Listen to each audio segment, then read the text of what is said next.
하셔갑니다. 잭슨홀이 이제 끝났습니다. 이제 시황 방송은 종목들 좀 보고 마지막에 시황 방송 올려드리고요. 먼저 이제 종목들 이제 말씀드렸던 종목들 리뷰하고 하도록 하겠습니다. 이게 원방테크부터 7월 말에 이제 멤버십에서 좀 진행을 했던 종목입니다. 제가 뭐 말씀드렸던 부분 같이 한번 보고 이렇게 전략에 대해서 좀 말씀드리도록 하겠습니다.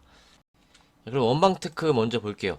원방테크를 우리가 이렇게 샀어요. 사고 이제 무상증자가 나오면서 제가 뭐 영상도 좀 올려드리고 했는데 이때 이제 절반 매도 좀 의견도 좀 드렸었어요. 이제 커뮤니티 통해서 좀 드리고 나머지는 보는데 이제 권리락이 지나고 상한가를 한 번 더 갔죠.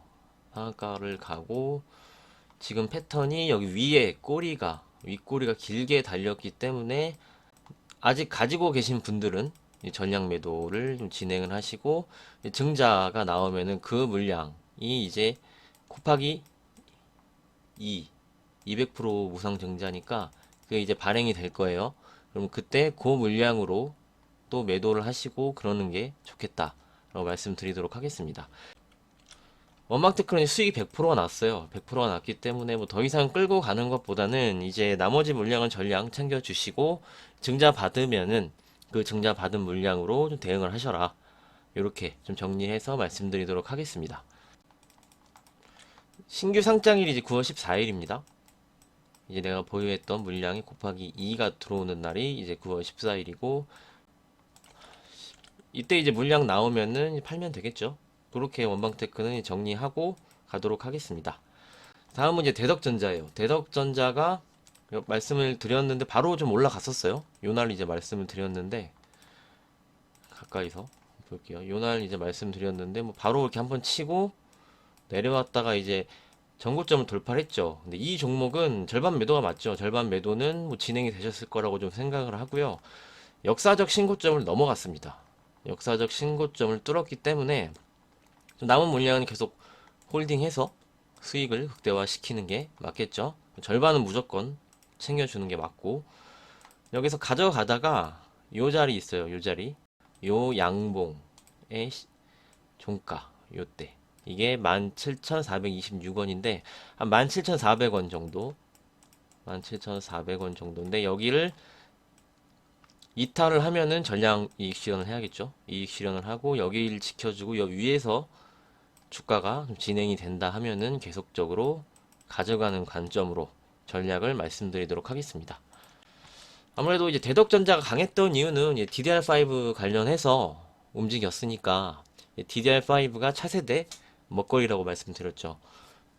그래서 이제 PCB 쪽 이쪽에 매출이 엄청나게 증가를 한다. 뭐 이러면서 설명을 드렸는데 현재 이제 전략은 50%는 챙겨주시는 거고 여기를 이탈하지 않는 한은 홀딩해서 수익을 극대화시키는 게 맞다. 하지만 여기를 이탈을 하면은 종가상으로 이탈해서 내려오게 되면은 여기선 전량 이익 실현을 하시고 이제 다음에 이제 봐야겠죠. 그렇게 대덕전자는 전략에 대해서 말씀드리도록 하겠습니다. 이거 좀 말씀드렸던 종목 이제 리뷰하고 전략에 대해서 좀 말씀드리는 그런 부분입니다. 그리고 이제 하이닉스 볼게요. 근데 하이닉스는 개별주가 아니죠. 하이닉스는 이제 시가총액 2위 종목이기 때문에 지수와 연동이 됩니다. 지수와 연동이 돼서 제가 10만원 이하 내려왔을 때는 뭐 적극적으로 좀 매수도 의견 드리고 커뮤니티도 좀 말씀드리고 의견을 반도체에 대해서도 좀 말씀을 드렸어요. 지금도 이제 커뮤니티 보시면 제 의견을 보실 수 있는데 여기에서는 이제 전략을 내가 이 종목을 투자로 보셨는지 아니면 매매로 보셨는지 이거를 결정을 해서 전략을 짜서 가져가셔야 됩니다. 저는 이제 투자로 보셨을 때는 가져가도 된다. 오히려 더 빠지면 모아가서 내년에 이 DDR5 올해 말부터 인텔에서 출시가 되고 한번 이 DDR5로 넘어갑니다. 투자로 봤을 때는 가져가시는 것을 권해드립니다. 하지만 매매로 보셨을 때 좀 얘기가 달라져요. 왜냐면은 하이닉스는 이 시황 부분과 좀 같이 연관을 시켜서 봐야 되는 게 맞잖아요. 근데 제 시황이 이따 마지막 방송에서 말씀드리겠지만 아직 시장이 바닥이 나오지 않았다라고 보는 관점인 건 아시죠? 그렇기 때문에 올라오는 구간에 매매로 보신 분들은 올라오는 구간에 전량 이익 실현을 하시고 다시 보셔야 된다. 매매로 보셨을 때는 이렇게 좀 말씀드리도록 하겠습니다.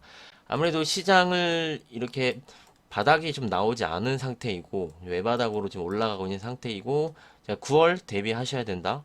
10월 이 말씀을 드렸는데 다시 한번 이렇게 올라가다도 밀릴 수도 있다고 좀 보는 입장이에요. 시장 자체를. 그렇기 때문에 시가총액 연동이 되는 주식이 이제 하이닉스잖아요. 그렇기 때문에 투자로 보셨을 때는 길게 뭐 보셔도 무방할 거라고 생각을 하지만 매매로 보셨을 때는 이번 시장이 이제 반등 구간, 상승 구간에 올라오면 11만 원이 근접해지고 이렇게 올라오는 구간에 분할로 좀 이익 실현을 해서 10만 원 밑에서 사신 물량들은 정리를 하시고 다시 보시는 게 좋겠다. 아무래도 시황과 합쳐서 시가총액 대형주들은 봐야 되기 때문에 그리고선 저는 뭐 연말 연초부터는 시장이 다시 상승을 하면서 이렇게 DDR5처럼 이런 모멘텀이 있으니까 하이닉스 다시 한번 움직일 수 있다고 좀 생각을 합니다. 그렇기 때문에 내 이제 성향에서 내가 이 종목을 투자로 보셨는지 매매로 보셨는지 해서 이렇게 결정을 하셔서 이제 매도를 할지 아니면 투자로 더 모아갈지 이렇게 좀 결정을 하시면 되겠죠. 하이닉스에 대해서는 좀 이렇게 의견을 드리도록 하겠습니다. 이렇게 말씀드리고요. 이제 다음은 동국 SNC 볼게요. 동국 SNC는 이제 성장주로 친환경 테마로 이거 풍력 종목이죠. 말씀을 드렸어요. 그런데 제가 멤버십도 하면서 계속 말씀을 드리죠. 전저점을 여기에서 처음에 우리가 봤어요. 여기에서 이렇게 봤는데 전저점을 여기서 이탈을 했습니다. 시장 하락하면서 저는 뭐 이제 댓글도 남겨드렸어요. 뭐 문제 없다. 괜찮다. 잠시 시장이 빠지는 거니까 이렇게 의견을 드렸어요. 근데 여기서 이탈을 하고 천양봉 때 다음 추가 매수하는 거라고 제가 100번이 넘게 강조를 드렸습니다. 그렇죠. 이 다음 매수는 전저점을 이탈했을 때 음봉이 나올 때는 사는 게 아니다. 왜냐면은 매도세가 아직도 강한 거기 때문에 음봉 여기 때 이제 양봉이 나왔죠. 요때 다음 매수가 들어가는 게 맞겠죠. 이 부분을 굉장히 많이 강조를 드렸습니다. 어떤 종목이나 이렇게 개입을 시키셔야 된다. 계속 말씀을 드렸는데 얘도 그랬던 거예요. 그렇죠? 뭐 성장성에 의심이 없습니다. 실적에도 의심이 없습니다. 테마도 의심이 없습니다. 전저점을 이탈을 하고 천양봉 때 이제 여기서 매수세가 들어온 거니까 음봉은 매도세, 양봉은 매수세잖아요. 이때 이제 매수를 다음 매수가 진행이 되는 게 맞겠죠. 그리고 시장보다 강해요. 여기까지 이미 지금 올라온 상태입니다. 시장보다 강한 종목이니까 훨씬 매수세가 활발하고 선택이 된 종목이 맞죠. 그럼 다음 전략이 여기서 이제 추가 매수가 됐어요. 그럼 이 단가가 이렇게 내려올 거 아니에요? 이렇게 올라왔어요. 그럼 다시 플러스로 전환이 되면 여기에서 매수했던 물량을 다시 축소하고 단가가 낮아졌으니까 그 원래 물량으로 이제 보는 거죠. 이렇게 해서 가져가시면 됩니다. 그래서 저는 이 종목은 아직 뭐 변한 게 없습니다. 변한 게 없고 뭐 성장성 유효하고 계속 좋게 본다 라고 말씀 좀 드리도록 하겠습니다. 그래서 뭐 이상이 없는 거죠. 지금 그저 다 올라왔어요. 시장보다 강하고. 그래서 올라오는 구간에 여기 샀던 물량 다시 축소해 주고 지금 요 보유 물량으로 이제 다시 보는 거죠. 그렇게 의견을 드리도록 하겠습니다. 요 이제 거래량을 보시면은 이 종목은 끝나지가 않았어요. 끝나지 않은 종목들 이렇게 빨리 올라오거든요. 지금 패턴이. 그렇죠. 동국 SNC도 그렇게 좀 전략 의견 드리도록 하겠습니다.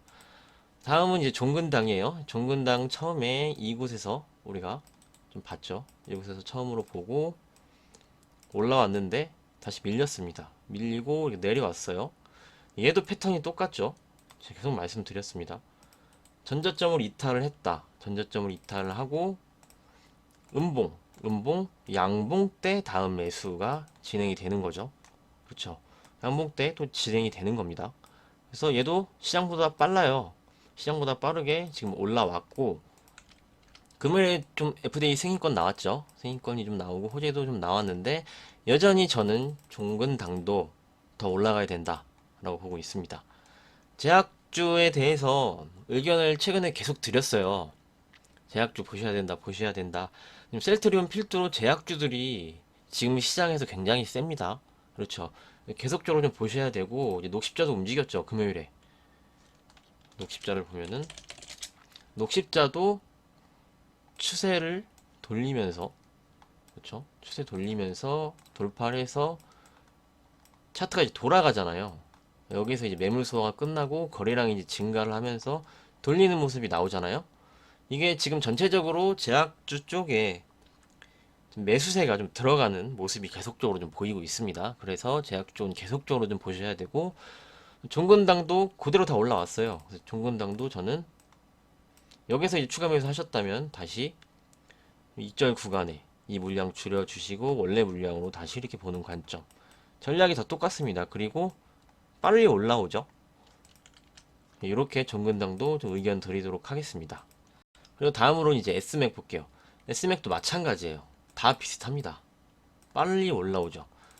네, S맥에 대해서 오늘 좀 설명드릴 부분이 있는데, 얘도 여기 전저점을 이탈을 하고 음봉 첫 양봉 때 여기에요.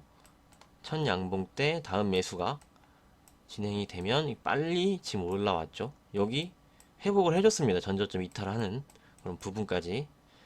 S맥도 많이 물어보셨어요. S맥을 한 7분 정도 물어보신 것 같은데, 제가 댓글에 계속 말씀드렸습니다. 저는 이제 혼자인데 이제 똑같은 질문을 계속 물어보십니다. 댓글로. 그래서 얘도 이탈했을 때 천양봉 때 매수를 했으면 금방 이렇게 그대로 올라오는 거죠. 제가 이 패턴을 계속적으로 강조드렸어요. 그리고서 이제 시장에 대해서도 그림을 잡아 드리잖아요. 지속 내릴 수 없는 구조다. 제가 이번에 말씀드렸죠. 지속 내려도 진짜 최대 많이 내려도 3천 한번 이탈하는 수준밖에 안 된다. 다시 올라온다.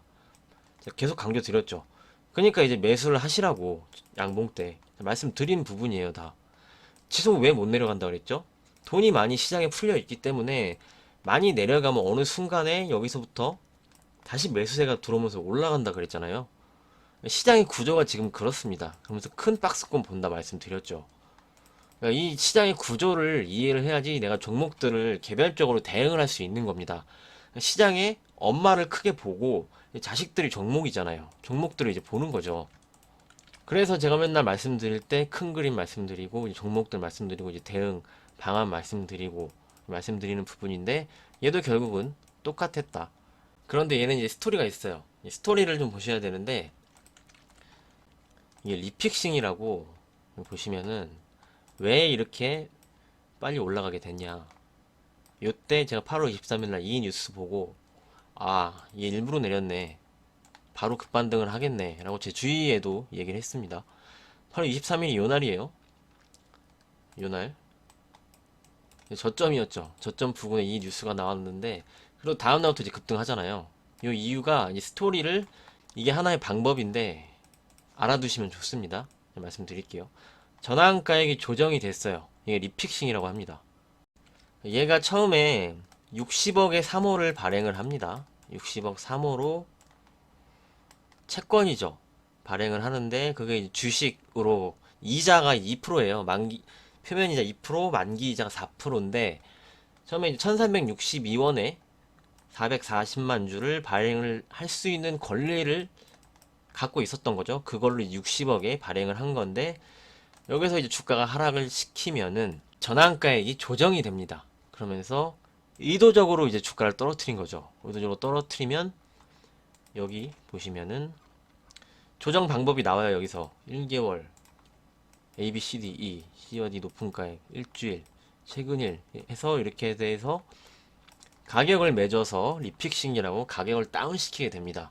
일부러 주가를 시장 내리면서 더 크게 다운을 시킨 거예요. 왜냐? 주식을 더 많이 받고 싸게 받으려고 세력들이 이용을 한 거죠.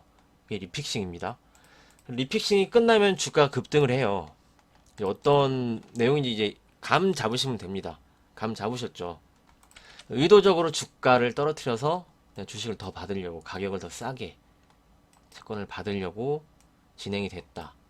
그래서 그 뉴스가 나오니까 바로 급등을 하는 그런 모습이 진행이 된 거죠. 이렇게. 그래서 얘가 지금 스토리예요. 그래서 여기에서 이렇게 빨리 빠진 이유가, 바른전자 인수권 막 이렇게 여러 가지 좀 생각을 하고 있었는데, 이 뉴스 나오고선 이게 이 피싱 때문에 주가를 떨어뜨린 거구나 라고 좀 생각을 했습니다. 그래서 거기에 대해서 이제 말씀드린 부분이고, 예전에 우리가 멤버십에서 했던 엔지캠 생명과학도 요때 리픽싱이었어요. 요때 리픽싱하고, 리픽싱 끝나니까 급등이 나왔죠. 전환가액이 조정이 나오고 10만원대에서 9만원대로 떨어뜨렸습니다. 떨어뜨리고 급등이 나왔죠. 리픽싱이 끝나면 주가는 강하게 급등을 하는 경향이 있다. 오늘은 이제 하나의 팁도 좀 말씀드린 부분입니다. 주가로 다시 돌아올게요. 그래서 얘도 여기를 이탈을 하고 첫 양봉 때 제가 배운 대로 그대로 보시면 된다고 댓글도 계속 남겨드렸습니다. 하고 이제 리픽싱 나오고 급등. 여기서 한 물량은 여기서 이제 다시 좀 줄여주시고 나머지 이제 보시는 게 맞겠죠. 얘는 이제 올라오는 경우에 좀 분할 매도 하시면서 좀 챙겨주시면 되겠다 라고 좀 말씀드리도록 하겠습니다. 오늘 방송의 핵심은 이제 리픽싱이에요. 리픽싱이 좀 진행이 되면 주가가 좀 빠르게 또 올라온다. 이거를 기억을 해 두시면은 투자하시는데 좀 팁으로 활용을 하실 수 있을 거라 좀 생각을 하고요. 제가 이제 언급드렸던 종목들에 대한 리뷰와 전략에 대해서 좀 말씀드렸습니다. 여기까지 말씀드리도록 하겠습니다. 잘 참고해 주시고요. 이 영상은 여기까지 하고 다음 영상 준비해서 말씀드리도록 하겠습니다. 잠시 후에 뵙겠습니다. 감사합니다.